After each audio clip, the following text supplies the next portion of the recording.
How you doing today, world? It's your boy SimpleeE. Okay, Simply class.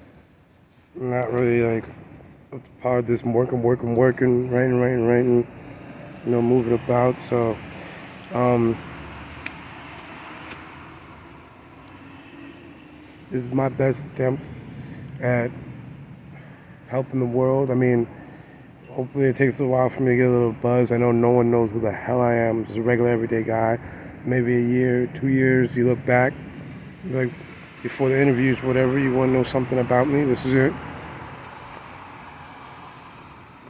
And on top of that, I'm going to be doing these weekly blogs to keep up with my goals of what I really want to do is help bring science to the mainstream and to just people in general, but as a rapper and in the field that I'm in and in the circle of people I'm in, bring it to them and let them know, like, you don't have to be nerdy, you don't have to be a geek to be into science. And for the people who are into science, be like, yo, there's actually someone who's really, really cool and down, likes to party, and he smokes trees and stuff, but like he knows a good amount about science and technology. And we're gonna just kind of break down the barriers because we need more scientists, we need more thinkers, we need more educators in this country, and I hope to kind of like spark that flame. So, to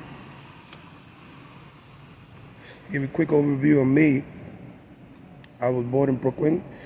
I quickly moved to the Virgin Islands when I was 2, and then a hurricane hit around 1989, I believe, Hurricane Hugo. My mother moved me up to where she went to college, where she graduated, luckily, and brought me to that small town. She figured it'd be a great town to raise a kid, and it was. I grew up in that town, and I have to say, until 18, till I became an adult, 17, 18, I didn't know nothing about racism or dealing with police or anything like that. But the minute I got on their radar, they were like, no, this kid wants to be a scientist. No, that's not happening. And everything from like, oh, this is a difficult field of decision of a degree to go into, to just like trying to point me in so many other directions, to the point where just straight up had a cop just say, I wish I had a reason to arrest you because I hate black people, and then they just went ham on me. That I'll tell you later about in a book, and also you can hear some of those issues in my music. But what we're here to talk about today is science. hmm And we happen to be living in an exciting time. I remember back in high school, everyone was like, I used to get picked on, bullied in high school. I was like, cell phones are gonna be huge, guys. Everyone's gonna have one. They're gonna be like, boom, boom, boom. Years later, they're like, wow, you're right, Isaac. Now I'm saying the same thing today about a couple of other things. And what we're gonna be discussing today, which I think is a huge thing, is augmented reality and, well, just the metaverse in general. It's really big, trending in the news and everything now, but realistically, it's really like 4 or 5 years from now, the technology is going to be really where it needs to be, but people are getting into it now. And a lot of people don't really know what the metaverse is or even take into it. When they think metaverse, they think NFTs, they think blockchains. Well, no. Before we get into what really the metaverse is, you need to know what these things are: augmented reality, virtual reality, extended reality, and mixed reality. I'm going to break these things down for you real quick. Augmented reality is an enhanced version of the real physical world that is achieved through the use of digital visual elements, sound, or other sensory stimuli developed, and technology. And according to one of the estimates, the augmented reality market will be 70 billion to 75 billion by the year 2023, where the virtual reality market is only expected to be 10 billion to 15 billion. Now, a good example, two good examples if we can see of early manifestation of augmented reality. Now I'm saying early because it's about to get really excited in the next 2 to 3, 4 years from now, but Pokemon Go and IKEA. Amazing. IKEA I think is more amazing because you can decide what furniture looks like in your house and augmentatively hold up your camera to your room, and then place furniture in your room before you even put it in there based on that. That's a version of augmented reality. The same thing with the Pokemon, the characters popping up on your camera screen. But in the future, we're going to have lenses and glasses so that it's like projected live right in front of you. Before I get more detailed into what augmented reality, first let me just give you a quick overview of what virtual reality is. It's the use of computer technology to create a simulated environment in which we can explore in 360 degrees. So versus putting information on top of the environment to just being completely enveloped into a whole different three-dimensional world. That's virtual reality. Now, extended reality is the mixture of all of that. When you use virtual reality and augmented reality, is the term extended reality or mixed reality. Now, these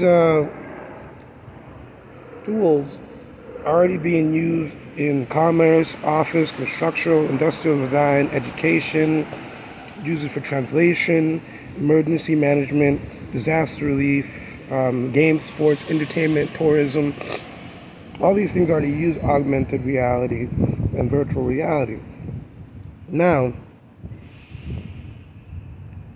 some of the companies, so now that you know what those things are, you need to get into what the metaverse is. The metaverse is a hyper-theorized iteration of the internet, supporting the persistence of an online 3D virtual environment through conventional personal computing, as well as virtual and augmented reality headsets.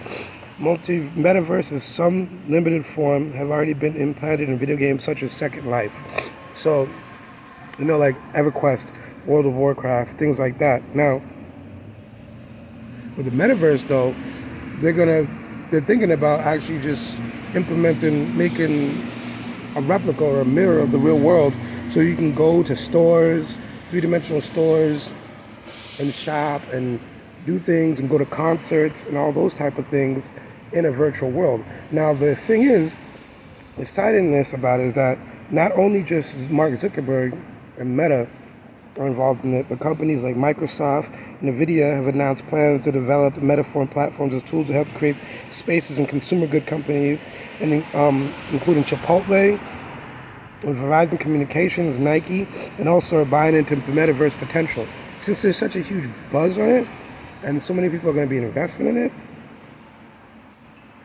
the tools and applications for it are going to boom within the next 4 to 5 years. So you got to think about like Ready Player One, full body suits, tactile touching, auditory, maybe even scent. So what does that mean for like society? That's what you got to ask yourself. Now, I personally think this is going to be such a huge change, as much as the cell phone or the internet, or even the car. Like, once the applications of metaverse and augmented reality and virtual reality or extended reality as a whole come into full play, you gotta question the idea of omnipresence, and you don't even have to travel the world. You can go and see Paris, and maybe 20, 30 years from now, you won't be able to tell the difference of visiting Paris in person or going to Paris in the metaverse. Now,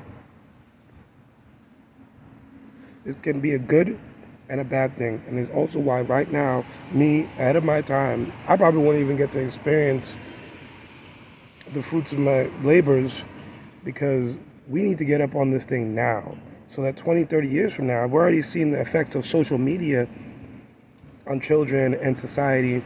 But how is the metaverse going to affect people? People aren't even going to want to leave their house. We're going to have half the world like, oh, we're pro real world, and half the world like, no, I do everything on the internet. I don't like interacting with people. Like, shoot me your avatar. I don't want to deal with you in real person, because I don't want to deal with diseases. I don't want to deal with COVID, all that stuff.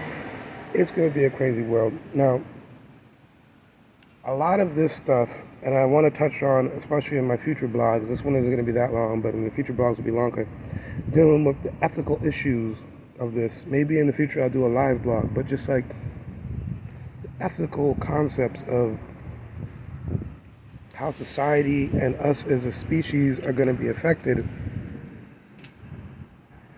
by the metaverse. With that, I'd like to check you out. Simply Class. Check out my new album on SoundCloud. Long time coming. And yeah, holla at me.